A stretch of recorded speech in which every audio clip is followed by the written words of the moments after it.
Hi, I'm William Bayot. I'm married with 2 kids. I'm currently connected with Uniwin Labels. We do labels and offset printing. I'm currently a child sponsor with World Vision.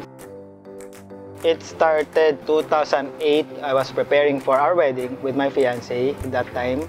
Nagmamall lang kami, tapos I've heard about World Vision and may nakita lang ako sa booth. Nag-inquire lang ako how the system works and everything. So after 15 minutes, I decided, impulse lang. Sabi ko, sige, I'll give it a try. Year on year, I received yung reports galing sa World Vision. Nakita ko yung good side because there's values formation. Nag-try ako nag-add ng another one. So naging 2. Following year, I add another 2. Then there was one instance I got 4 sponsors. So currently, I've 12. Landiyan kasi sa family values namin na training ng mama ko na always give back to community, help charity. So kahit na hindi kami ka-well off that time, she makes it a point to set aside a certain portion for charity work. And kapag nahirapan siya, she'll find a way to help that person.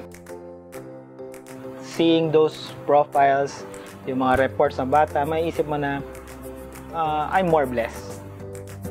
First child ko, hindi ko naman actually naisip na long term magiging supporter ako ng World Vision. It's more on setting a budget, a system. Every time na nagdadagdag ako ng 1 child, I make it a point na it's a commitment. Every time na sumagi sa isip ko na lumalaki na yung budget, inisip ko na lang na what's 20 peso a day to save a child. You not only save them from poverty, from malnutrition, at the same time, mabibigyan mo sila ng pag-asa. For them na maging successful next time, and to give back naman to the community. Someday, kung wala na ako, parang mayroon somebody naman na tutuloy nun sinimulan. Hindi ko naman sinasabi na babalik sa akin, but rather, para sa kids ko na lang. For them to have good health, pinanganak yung first child ko, she was preterm. Lahat ng doktor na nasabi na delikado yun. Pero it took only 30 minutes sa delivery. She came out safely, everything. Wala akong worry. Sa second child ko, nag-preterm ulit. But this time, nasa loob ako ng delivery room. And it took only 12 minutes na deliver na yung baby. Sabi sa akin, sobrang risky nun nangyari, both sa mom and sa child. So, parang nag-sink in sa akin na, wow, parang divine intervention na yun eh.